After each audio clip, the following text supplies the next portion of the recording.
ये वीडियो आप देख लीजिए। ये इंडिया गठबंधन की कोऑर्डिनेशन कमेटी की बैठक थी। कुल मिलाकर ये चौथी बैठक है। बड़ा फैसला हुआ है।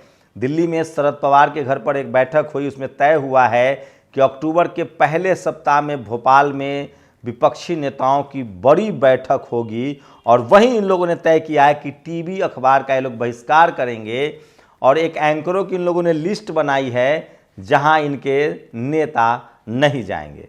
नमस्कार, मैं शंभू कुमार सिंह और आप देख रहे हैं नेशनल दस्तक। वो तमाम बड़ी खबरें जो सोशल मीडिया पर वायरल है। इंडिया गठबंधन की बैठक हुई है जिसको लेकर लगातार सोशल मीडिया पर अपडेट मैंने किया। वहीं सुधीर चौधरी के खिलाफ एफआईआर दर्ज हुआ है, जो आज तक के पत्रकार हैं। इससे पहले कई बार सुधीर चौधरी के खिलाफ, इससे पहले उमा खुराना मामले में भी केस दर्ज हुआ था, जिंदल केस में भी वो उनको गिरफ्तारी हुई थी। और अब कांग्रेस की कर्नाटक सरकार ने उनके खिलाफ फेक न्यूज़ के आरोप में वो ये ट्वीट है जिसके खिलाफ एफआईआर दर्ज किया है गैर जमानती धाराओं में। तो सोचिए इस देश की मीडिया का चरित्र क्या है, किस तरह से बहुजन नेताओं को बदनाम करती रही है। लेकिन काश बहुजन नेताओं ने भी कार्रवाई की होती। भोपाल में दलित से दबंगों ने की मारपीट, बेहोश होने लगा तो मुंह पर पेशाब किया। ये है रामराज वाला भोपाल। रामाकांत पिप्पल जो बीएसपी के अध्यक्ष हैं, उन्होंने सोशल मीडिया पर ये डाला है। और सोचिए, भोपाल के चौपड़ा कला के कोटवार के साथ मारपीट। तो इस तरह के जातीय हिंसा जो है वो लगातार देश में बढ़ रही है। ये न तो आपको कांग्रेसी पत्रकार बताएगा, न बीजेपी पत्रकार बताएगा। ये खबर के लिए आपको बहुजन समाज के चैनल ही देखने पड़ेंगे। प्रियांक खड़गे का ये वो ट्वीट है, कर्नाटक में अल्पसंख्यकों को सब्सिडी लेकिन हिंदुओं को नहीं। ये खबर है, इसको कह रही है कि फेक न्यूज है। सच्चाई है कि इस योजना में SC ST के भी लोग हैं जो ये योजना शुरू हुई है। लेकिन प्रियांक खड़गे ने इसको लेकर कहा था, उसके बाद एफआईआर दर्ज हुआ है। सरकार जितनी कमजोर होगी विपक्ष पर छापे उतने बढ़ते जाएंगे। अखिलेश यादव ने ये ट्वीट किया है। जिस तरह से ममता बनर्जी के भतीजे से पूछताछ में, एक बात तो बता दूं, जब कांग्रेस थी तो जाति देखकर कार्रवाई होती थी, बीजेपी है तो पार्टी देखकर कार्रवाई होती है, सवर्णों पर भी कार्रवाई होती है। ममता बनर्जी खुद ब्राह्मण समाज से हैं, उनके भतीजे पर कार्रवाई हो रही है। मनीष सिसोदिया राजपूत समाज से, सारे बहुजन नेताओं को चोर कहते थे, वो जेल में हैं। सत्येंद्र जैन जेल में हैं। तो मोदी के राज में ये तो हो रहा है कि पार्टी नहीं, जाति नहीं, पार्टी देखकर कार्रवाई होती है।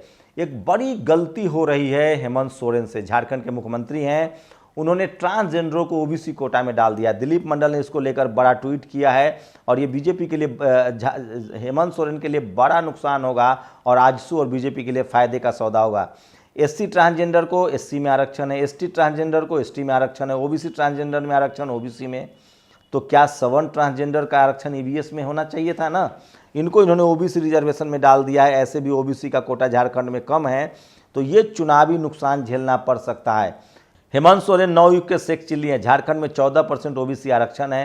हेमंत सोरेन सरकार ने ट्रांसजेंडरों को OBC आरक्षण में शामिल कर उस डाल को काट दिया जिस पर बैठकर वो सामाजिक न्याय का दावा करते थे। ट्रांसजेंडर लक्ष्मी त्रिपाठी जैसों को अब OBC में आरक्षण मिलने लगेगा। फैसला वापस हो सकता है देर सवेर उनकी समझ में आए और ये फैसला वापस करें। अफसरों ने झारखंड सरकार को बेवकूफ़ बना दिया, OBC के खिलाफ फैसला करवा दिया। भुगतान नेताओं को करना पड़ेगा। 2024 में हारेंगे चुनाव, फिर कहेंगे OBC सांप्रदायिक हो गया है। कांग्रेस ने इसी तरह से OBC की अनदेखी की थी और वो चुनाव हार गई थी। इसकी तस्वीरें नहीं दिखा सकते, सिर्फ ट्वीट देखिए। भोपाल सरकारी जमीन पर तार फेंसिंग को लेकर विवाद में भाजपा कार्यकर्ता ने शेड्यूल कास्ट को अगवा किया और मुंह पर पेशाब किया। पुलिस ने एफआईआर दर्ज कर 5 आरोपियों को किया गिरफ्तार। मुख्य आरोपी जो है उसको, वो अभी तक फरार है। भगत राम का एक ट्वीट है जो मैं चाहता हूं कि आपको बताऊं, बहुत ज़रूरी है। 10% होने के बावजूद कहीं सर पे मूत रहे हैं, कहीं नंगा करके पीट रहे हैं, कहीं जीभ काटने को बोल रहे हैं, कहीं सर काटना चाह रहे हैं। सिर्फ इतना ही कर पा रहे हैं क्योंकि देश में आज लोकतंत्र है, संविधान है, कानून का राज है, चाहे जैसा भी है। सोच कर देखिए, जब यह सब नहीं था तब ये क्या करते होंगे। इसलिए 2024 के चुनाव के बाद हिंदू राष्ट्र बन जाना चाहिए ताकि ये बेचारे अपने पुराने विशेषाधिकार फिर से प्राप्त कर सके और निम्न वर्ग को उसके धर्म सम्मत सही स्थान पर पूरी तरह से पहुंचा सके। तो ये एक मारक ट्वीट है जो मैं आपको बता रहा था और इसलिए मैं कह रहा हूँ सोशल मीडिया ही सच्चा मीडिया है, सोशल मीडिया ही बहुजन मीडिया है। बहुजन समाज के लोग अपने हक अधिकार के लिए लिखने लगे हैं। और सोचिए कितनी बेईमानी चल रही, चुनाव आयोग में बैठे लोग की क्या विश्वसनीयता रह गई है। एडीआर ने एक एक याचिका दायर किया सुप्रीम कोर्ट में कि जो वीवीपैट है उसकी गिनती की जाए। चुनाव आयोग का कहना है कि वीवीपैट गिनती करेंगे तो हम मतदान के वोटिंग बैलेट पेपर वाले युग में चले जाएंगे। सोचिए, यूपी में 1 महीने तक चुनाव होता है, मतलब वोट डाल के 1 महीने तक बैलेट पेपर को, ये ईवीएम को रख सकते हैं, लेकिन ये 5 दिन तक काउंटिंग नहीं करा सकते हैं। अरे है हिम्मत तो 1 दिन में वोटिंग कराओ और अगले दिन काउंटिंग कराओ, तब न समझेंगे कि तुरंत नतीजा। नहीं तो 5 दिन में वोटिंग, बैलेट पेपर से वोटिंग कराओ, 5 दिन में काउंटिंग करो तो अभी 20 दिन लगेगा। 1 महीना तो ईवीएम से भी काउंटिंग वोटिंग में लगता है। जब चुनाव होने में 1 महीना लगता है तो काउंटिंग 1 घंटे में करवाने की क्या जरूरत है? ये कोई लॉजिक है? पता नहीं कौन लोग वकील है, लॉजिक देना चाहिए कि आप तो ऐसे भी चुनाव 1 महीना में कराते हैं, तो बैलेट पेपर से भी तो 1 महीने में चुनाव हो जाएगा। तो ये कितनी बेईमानी है, सोचिए। ये बेईमानी है और इसके खिलाफ आपको बोलना चाहिए, और ये लगातार बहुजन समाज के लोगों को इस पर बोलना चाहिए।